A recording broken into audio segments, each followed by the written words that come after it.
open the Load Analysis archive. You have various types already available. Add a new load analysis.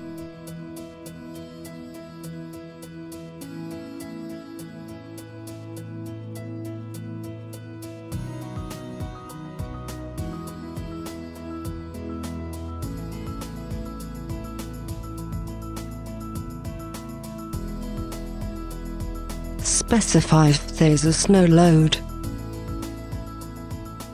Acquire other load analysis types from other projects too.